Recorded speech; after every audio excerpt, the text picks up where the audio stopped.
Magandang araw! Sa video na ito ay ating tatalakayin ang Mughal Empire. Ang dinastiyang Mughal ay isang kilalang dinastiyang Muslim na nagmula sa Turkic-Mongol na naghari sa malaking bahagi ng Hilagang India mula sa simula ng ika-16 na siglo hanggang sa kalagitnaan ng ika-18 siglo. Pagkatapos nito, ito'y nagpatuloy pa rin, bagamat nabawasan ng kapangyarihan hanggang sa kalagitnaan ng ika-19 na siglo. Ang dinastiyang ito ay hinahangaan dahil sa mahigit 2 siglong pamamahala ng mga mahuhusay na pinuno nito sa loob ng 7 henerasyon at sa organisadong sistema ng pamamahala nito. Sinikap ng mga Mughal na mga Muslim na pag-isahin ang mga Hindu at Muslim sa isang nagkakaisang estadong Indian.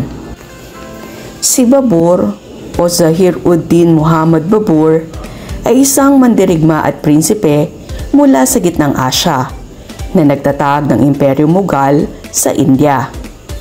Siya ay nagmula sa angkan ni Timur o Tamerlane sa panig ng kanyang ama at kay Genghis Khan sa panig ng kanyang ina. Si Babur ay isang refugee mula sa matinding dynastic struggle sa Central Asia. Ang kaniyang mga tiyuhin at iba pang warlord ay paulit-ulit na itinanggi sa kanya ang pamamahala sa mga lungsod ng Silk Road ng Samarkand at Fergana. Si Babur ay nakapagtatag ng isang base sa Kabul, gayunpaman kung saan siya lumiko sa timog at nasakop ang karamihan sa subkontinente ng India. Tinawag ni Babur ang kanyang dinastiya na Timurid, ngunit mas kilala ito bilang dinastiyang Mughal, isang pagsasali ng Persya sa salitang Mongol. Bagamat isang Muslim, hindi istrikto si Babur sa pagsunod sa mga alituntunin ng Quran. Siya ay umiinom ng husto sa kanyang mga kilalang marangyang kapistahan at nasiyahan din sa paninigarilyo ng hashish. Ang nababaluktot at mapagparaya ng mga pananaw sa relihiyon ni Babur ay nasalamin din sa kanyang apo na si Akbar the Great, nakilala sa kanyang pagiging mapagparaya sa iba't ibang relihiyon. Noong taong 1526, sa Hilagang India, sa tinawag na labanan sa Panipat, humarap si Ibrahim Lodi, Sultan ng Delhi, kay Babur. Gumamit si Babur ng mga bagong taktika sa labanan, tulad ng paggamit ng mga kanyon at mga baril na hindi pa gaanong gamit sa India noong panahong iyon. Ang mga kanyon ni Babur ay nakatakot sa mga elepante ng hukbo ni Lodi, na nagdulot ng kaguluhan sa kanyang mga hanay. At dahil sa superior na taktika at armas ni Babur, nagapi niya at nagtagumpay laban kay Ibrahim Lodi. Ang pagkatalo ni Lodi ay nagmarka ng pagbagsak ng sultanato ng Delhi at nasakop niya ito at ang Agra. Ang tagumpay na ito ay ang simula ng pagtatayo ng pundasyon at pamumuno ng Imperyo Mughal sa India. Sa pagtatapos ng taong 1530, ang kalusugan ni Babur ay humina.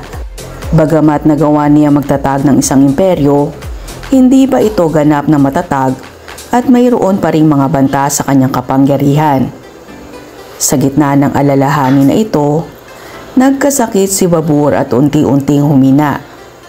Nang papalapit na ang kanyang kamatayan, ipinatawag ni Babur ang kanyang anak na si Humayun at pinayuhan ito kung paano mamuno ng may katarungan at paggalang sa lahat ng relihiyon. Binigyan din niya ang kahalagahan ng pagkakaisa at pagpapanatili ng kapayapaan sa imperyo. Namatay si Babur noong ika-26 ng Disyembre taong 1530 sa edad na 47.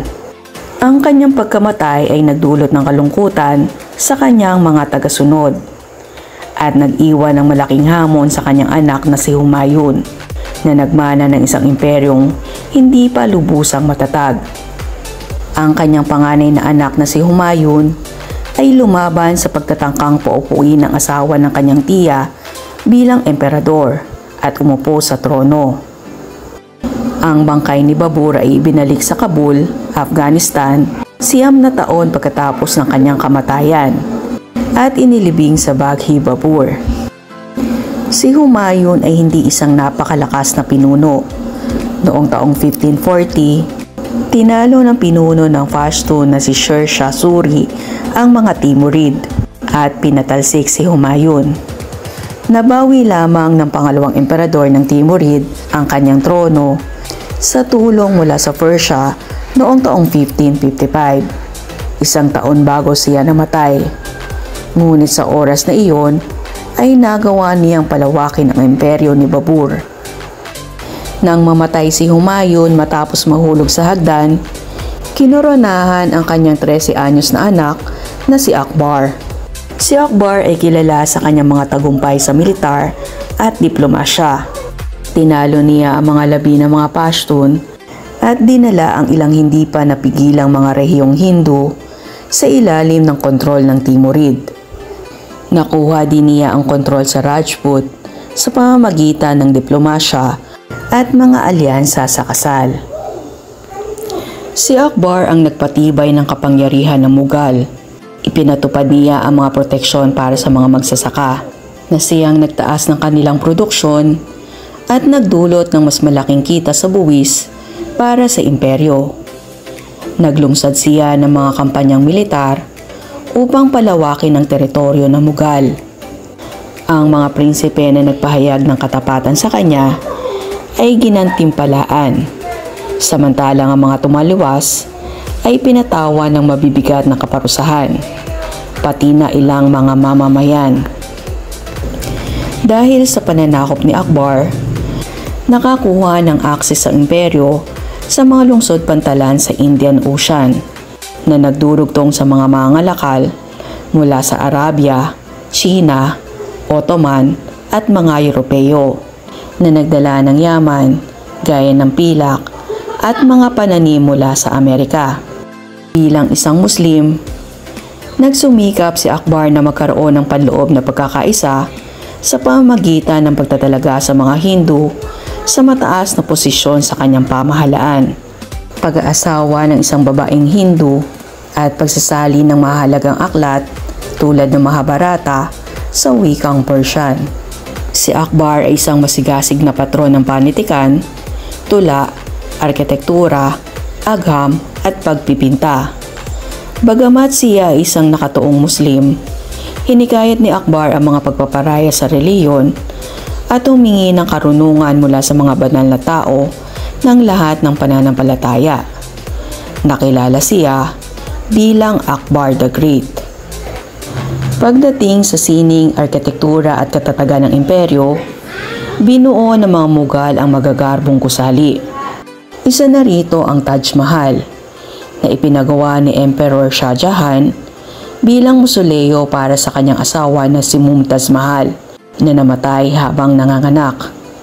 Ang Red Fort naman ay isang malaking palasyo na kayang tumira ang 50,000 katao.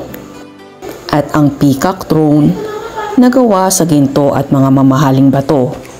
Ito ay nilikha sa loob ng 7 taon.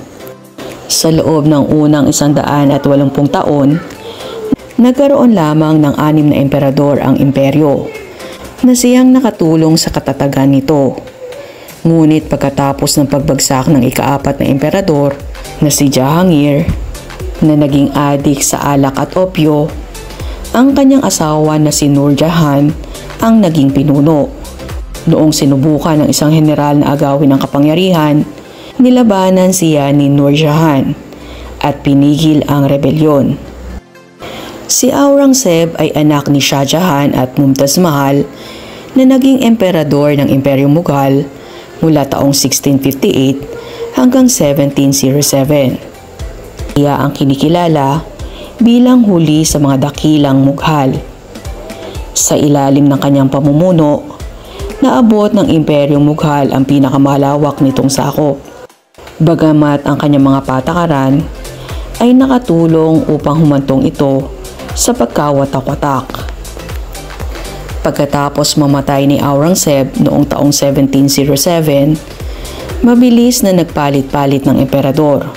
Lumala ang krisis pampolitika, pang-ekonomiya at panlipunan. Unti-unting humiwalay ang mga rehiyon at nagkaroon ng mas malaking impluwensya ang British East India Company. Noong taong 1857, sumiklab ang Rebolusyong Indian laban sa mga Briton. Subalit natalo ito at ipinatapon ang huling emperador na Mughal na si Bahadur Shah II.